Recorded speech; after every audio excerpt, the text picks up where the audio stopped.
Welcome everybody to the finale of building the End in LEGO. In this video, I'll be wrapping up the End MOC by adding the Enderman, minifigures, lights, motors, and so much more. So let's get right into it. Alright, so I began with taking out the end portal and lighting up the torches. Then I placed a jumper plate for every Enderman I wanted to place on the MOC. Now since the beginning of the project, I've always wanted to light up the Endermen, since they have these really cool purplish pink glowing eyes. So then I ordered some pink bit lights from Blitz. Now I had to have a way for the light to shine through the Enderman head, and since I just thought it would be sacrilegious to drill through like 70 different Enderman heads, I went ahead and 3D printed some custom Enderman heads with holes in them. And then combining this print with these custom stickers I ordered online, I have a nearly identical Enderman head to the official LEGO one. So I put together 70 of these, and then bought 70 official Enderman bodies, and connected the two together, and then wired 2 pink lights to it. And with the flip of a switch, the Enderman becomes alive. Alright, so I don't have all my pink lights yet, so in the meantime, I'm going to begin on motorizing the end crystal. So as far as the movement of the end crystal, it has to be able to spin and bob up and down at the same time. Alright, so for the helical rotary piston mechanism, I came up with a few different schematics. The first one on Bricklink Studio, which proved to be way too unstable. And then my second one didn't work too bad, but the movement didn't match the end crystal too well, and it was kind of jukey.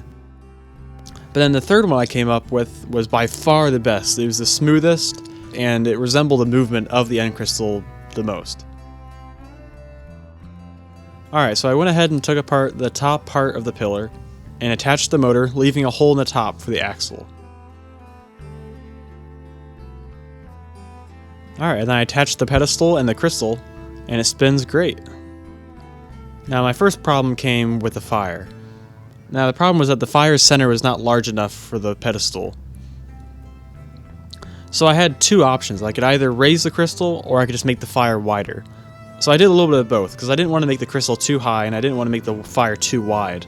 So I went ahead and lengthened the crystal a little bit, just by turning it into a black axle. And then for the fire, I replaced it with using these trans neon orange bracket pieces. And using 3 of these, I can have studs on all sides, and it's a little wider than the other one, but honestly it looks more Minecrafty in my opinion. And it has a larger center, which is nice, so that the axle can freely move all the way through it. Alright, and this is where another problem came in. So I hooked up some lights to the crystal and the fire, but the problem was that when the crystal would spin, it would tug on the cord, and then the entire mechanism would get bound up. And I even tried programming it so the crystal would change directions to unwind the cord, but most of the time it would just end up binding up and self-destructing itself, which was not good at all. Now the final solution I came to was much simpler, and that was just shining a pink bit light at the base of the crystal, and then that way it can just shine up and it does not interfere with the motor. And then combining the lights and the motors, the end crystal looks beautiful, and I think it resembles the in-game movement quite well. Alright, and then I attached the pillar back together.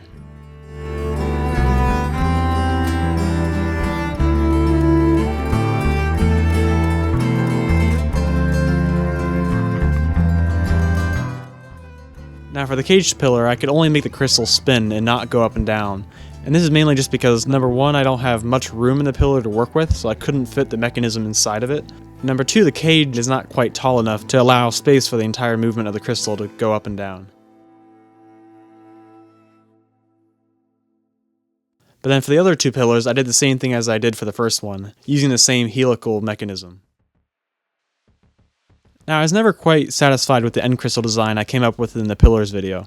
I finally found the way to make it even better. Now by using this gray bar piece, I can slide it into the snot brick and put a hollow magenta stud on the bottom of it. And that way it's not lopsided, and I can have the pyramid pieces on all sides as well. It's just a small thing, but I think now the crystal is perfected. Alright, now that the pillars are done, I'm going to work on the dragon. So I started off just by attaching some snap hinges to the dragon. Now I'm doing this because I want to have the dragon in its dying phase. So I want to have the big beams of ender light coming out of the dragon. So later I'll attach these beams to the hinges. Now also while the dragon is dying, it's pouring out these glowing orbs of XP. So I represented these orbs just by using a whole bunch of transclear green and yellow studs and then attaching some white bit lights underneath. Now I know I said I wouldn't drill through LEGO when I was doing the Enderman, but I really wanted to have the eyes of the dragon lit up, but also still have the printing on it. And because I had Brick Fair coming up, I didn't really have time to order a sticker like I did for the Enderman. Now since I'm working on the head, someone mentioned in the last video that the dragon needs to have nostrils, and I completely agree with them. So I went ahead and just used these studs representing the nostrils. Alright, then I swapped out the clear Technic lift arms that I was using with these trans clear 1x2x5 bricks.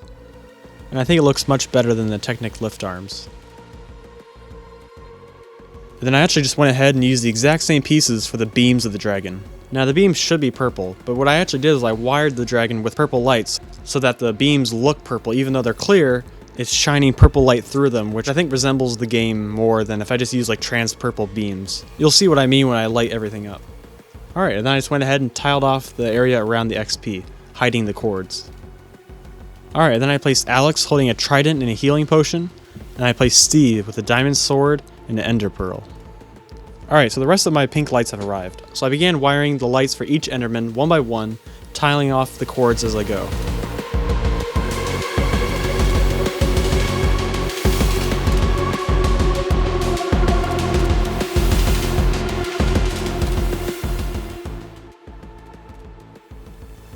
Alright, so once the Endermen were completed, I wanted to add some fiery purple dragon's breath that's still lingering on the end island. So I created the dragon's breath just by using a whole bunch of trans clear pink studs and arranging them in like a rough circular formation. Alright, and with that, all of the lighting is complete for the end.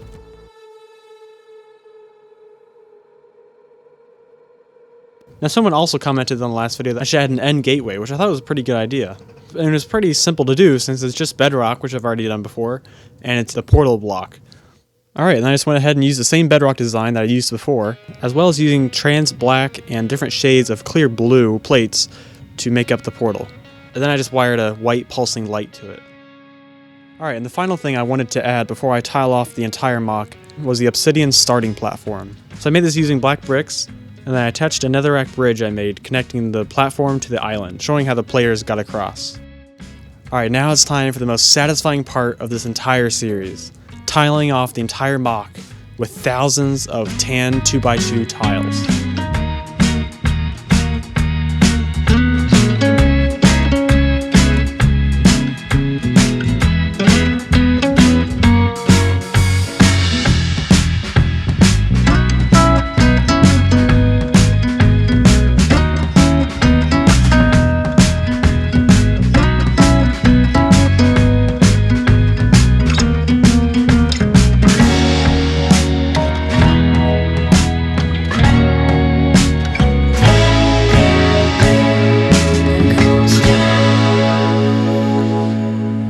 Alright, and with that, the final tile has been placed. Now the end is 99% complete.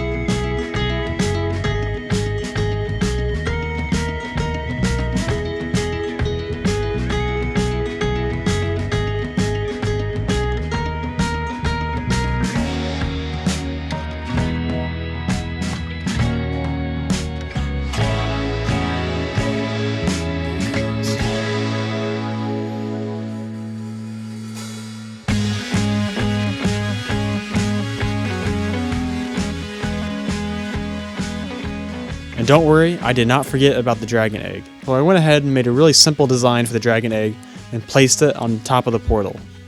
Oh, and we're not done yet. I have one more surprise for you guys. So in collaboration with Blitz Brickz, I made 8 custom LEGO Minecraft minifigures of some of the most famous Minecraft YouTubers ever. The 8 custom figs I've chosen for this MOC are Skeppy, Technoblade, GeorgeNotFound, Dream, Sapnap, Stampy, Ballistic Squid, and PewDiePie. And of course there's so many more I could have included in this MOC, like Dan TDM and Captain Sparkles. There's just so many. So these are just the 8 I happened to choose for this build. And all 8 of these minifigures will be integrated into the completed MOC in the final showcase video that you see on your screen right now. So go watch that video and enjoy the showcase.